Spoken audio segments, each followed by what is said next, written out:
You know, Sunday is Hell in a Cell. Sunday is when you look at Hell in a Cell's card from top to bottom. I mean, what are we really seeing? One SmackDown match on the entire card. That's one thing that sticks out. And it's Madcap Moss versus Happy Corbin. Just announced tonight. One SmackDown match. The rest of them is an entire Raw branded pay-per-view. That plus one thing that I enjoy about this year's Hell in a Cell before we even get there is the fact that we're only seeing one Hell in a Cell match this Sunday at the pay-per-view. We're going to discuss the entire show right here today.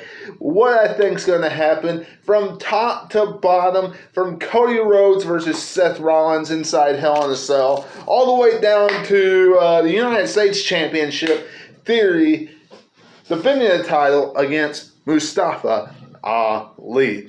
All that plus a little bit of what happened tonight on SmackDown as well. So you all strap yourselves in, get ready, because we're going to be here a while, wrestling fans. And of course, at any time during the show, if you enjoy this show, make sure you become a subscriber today. Hit that subscribe button and hit the bell for all notifications. Follow me on Facebook at Wrestling1988. Follow Wrestling with Webby over on Facebook. Also, go back and check out anything you missed. A lot of things on the channel right now. Any previews, wrestling reviews, Raw, SmackDown, you name it, it's on there. Plus Backyard Beatdown content. Go and check all that out right now. New episode of the Backyard Beatdown coming to you this Sunday, along with the review of Hell in a Cell. Now, let's dive into Hell in a Cell this Sunday, shall we? Along with some SmackDown content. First things first, the United States Championship on the line. Theory versus Mustafa Ali. Honestly, to tell you the truth, this is one of the more disappointing builds going into Hell in a Cell. I mean, Mustafa Ali has an opportunity at the United States title, and what has he really done to deserve to get this chance? Lose. He's lost every single week on the way to Hell in a Cell. Been given all these chances, been put in all these different matches against The Miz, against all these different people, with The Miz being the referee and crap like that, and he's lost every single time. Look, I'm going to be honest with you.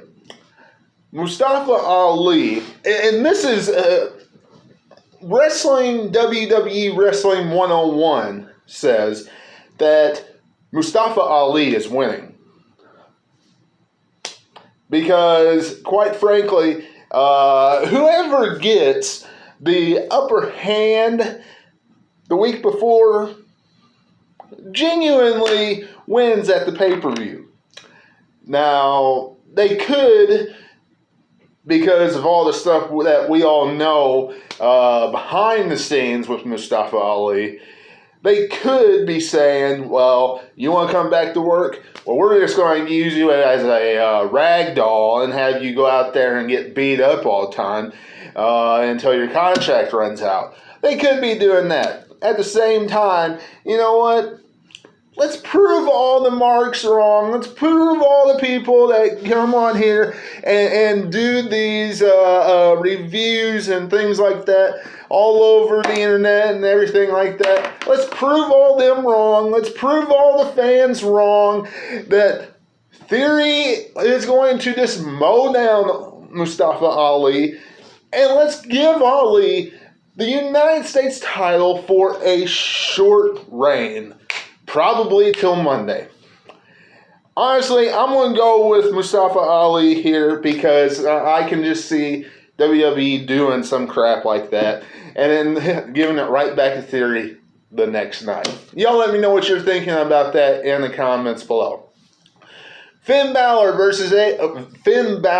AJ Styles, and Liv Morgan versus all three members of Judgment Day. Rhea Ripley, Damian Priest, and of course the leader, Edge. Wrestling fans, let me tell you, this matchup, I genuinely am looking forward to this because I think this is one of the more entertaining aspects in WWE right now. That along with the Riddle and the RK Bro and the Usos Roman Reigns interaction. But as far as Judgment Day versus Finn Balor, AJ Styles, and Liv Morgan is concerned, look, there's no doubt that Judgment Day is going to go over here. Now, do I want to see another person added to Judgment Day this month? I don't think it's needed. I really don't. Some of you might think that's needed, that they add another member. I don't think that's needed yet because, they just added Rhea Ripley last month. So you're adding members, very quickly. Let this play out for a while. But if they add somebody at Hell in a Cell, I think that it could be Finn Balor turning on AJ Styles and Liv Morgan, even though I do like Finn Balor, AJ Styles, and Liv Morgan's pairing, all three of those together. I could see Finn Balor going to the dark side. And me and one of my friends was talking about this tonight. The rumor going around is Bray Wyatt coming back to WWE, coming back to wrestling because of him changing his name on Twitter to Wyatt6 and all this stuff. What if Bray Wyatt comes back and joins Judgment Day? That would be cool. That would be something different. That would be, something, that we wouldn't expect. I'm going to be honest with you. Usually we see Bray Wyatt as the leader, as the cult leader, dominating everything. Look, I wouldn't mind seeing him joining Judgment Day and Edge kind of telling that story kind of the same way he did about Damian Priest being left out of WrestleMania and things like that. What if Edge kind of tells that story about Bray Wyatt, and then eventually, he breaks out of himself and goes out and does what we know Bray Wyatt can do. But I think that would be a good spot for Bray Wyatt to come back. Y'all let me know what you're thinking about that in the comments below. Ezekiel takes on Kevin Owens. That's about all I got for you, wrestling fans. Ezekiel takes on Kevin Owens. Ezekiel will walk out victorious this Sunday at Hell in a Cell. Bobby Lashley takes on MVP and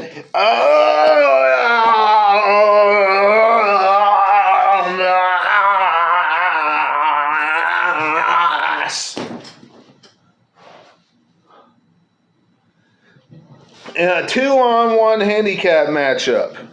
Does anybody give a crap about this match? I know I don't, and I'm sure most of you out there don't either. Because, and I've said it once and I'll say it again, Omos is the modern day Great Khali / Giant Gonzalez. He cannot wrestle.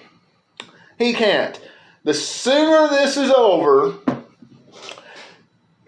the better off it will be. Because Bobby Lashley can't help him. MVP's not helping him. So get this done and let's move on and give Bobby Lashley something else important to do. Omos and MVP will go over wrestling fans. I can just see it now. Them trying to give Omos a little bit more of a push by having Bobby Lashley put them over. The Raw Women's Championship is on the line. Bianca Belair will defeat Asuka and Becky Lynch by pinning Asuka. Becky Lynch is absolutely not going to get pinned in that triple threat matchup. I just don't see it. I don't see it. They are saving that pinfall for a bigger pay-per-view, whether that's Money in the Bank or whether that's SummerSlam. Quite frankly, I wish they would do something else because we have already seen Becky Lynch versus Bianca Belair. Honestly, I would have been okay with Bianca Belair just facing Asuka in this matchup. But since they're making it a triple threat, I bet Asuka takes the pinfall in this. I just do. Because they're saving Bianca Belair versus Becky Lynch for later on down the road. Again. Cody Rhodes versus Seth freaking Rollins. Or Seth Rollins inside Hell in a Cell. Can they get rid of the red Hell in a Cell? Can they get rid of the red cage? I mean, seriously. Get rid of that red cage. I would love it if they did that. Absolutely love it if they got rid of that and went back to the traditional style where it looked like a steel cage, but it was bigger. So I would love it. It made it so much easier to look inside the ring. It made it so much easier to watch the matches. The red cage is just very hard to use, to look at if you're a fan. I'm just going to be honest.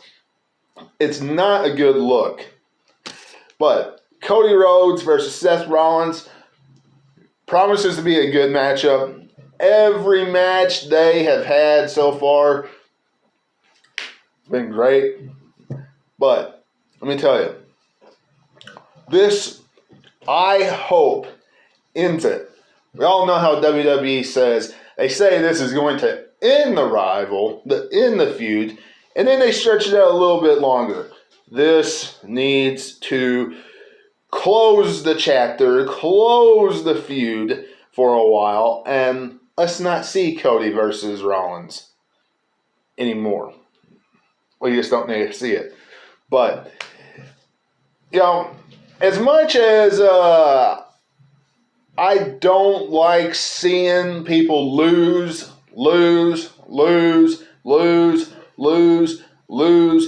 continue to lose constantly. I don't like it when AJ Styles does it. I don't like it when Bobby Lashley does it. I don't like it when Seth Rollins does it.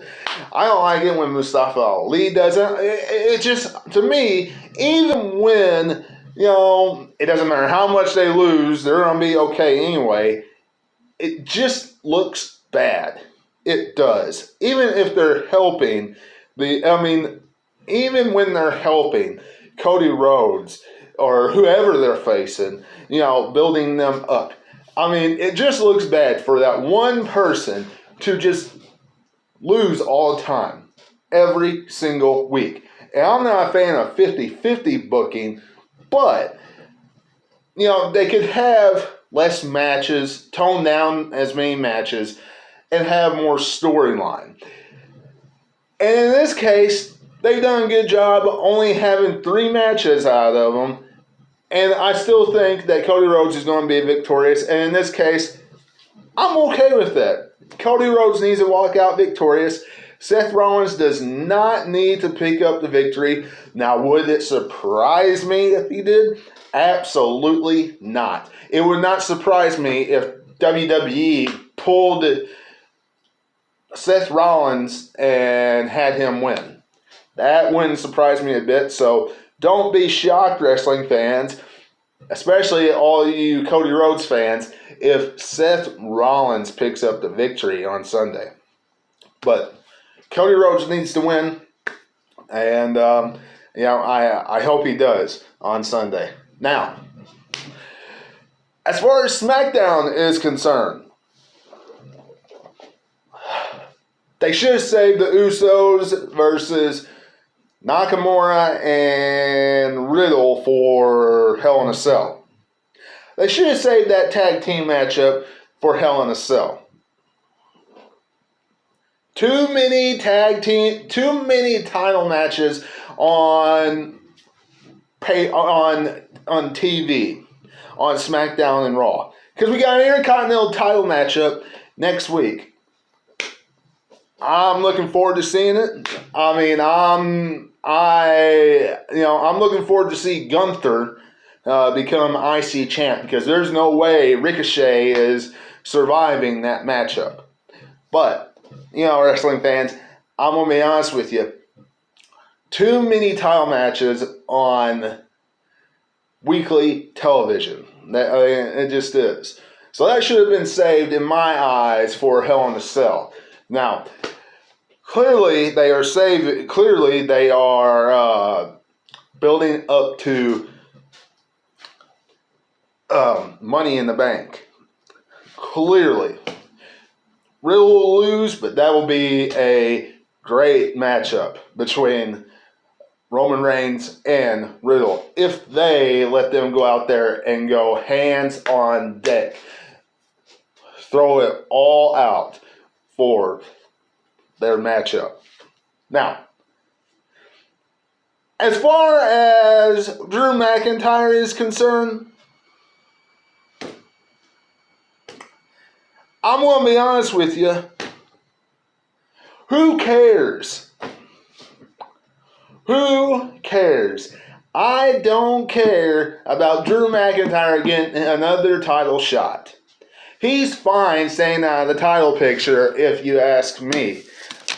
He's fine not holding a major championship, if you ask me.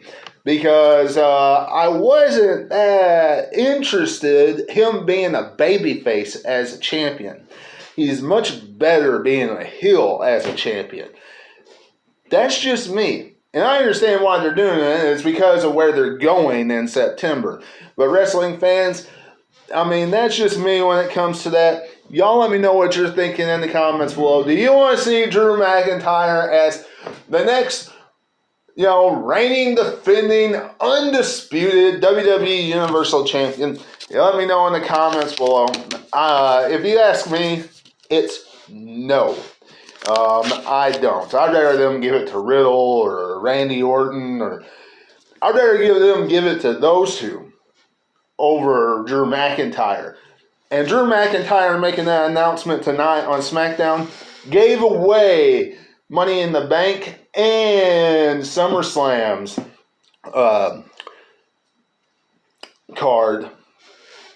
Gave away their match, the ending, before we even got there. As if we didn't know what was going to happen anyway. But, wrestling fans, that's pretty much what happened on SmackDown tonight. You let me know what you're thinking in the comments below. Subscribe to the channel today. Hit that bell button. And of course, until I see you again, this is Webby. And I'll catch all of you on the other side. Talk to you later.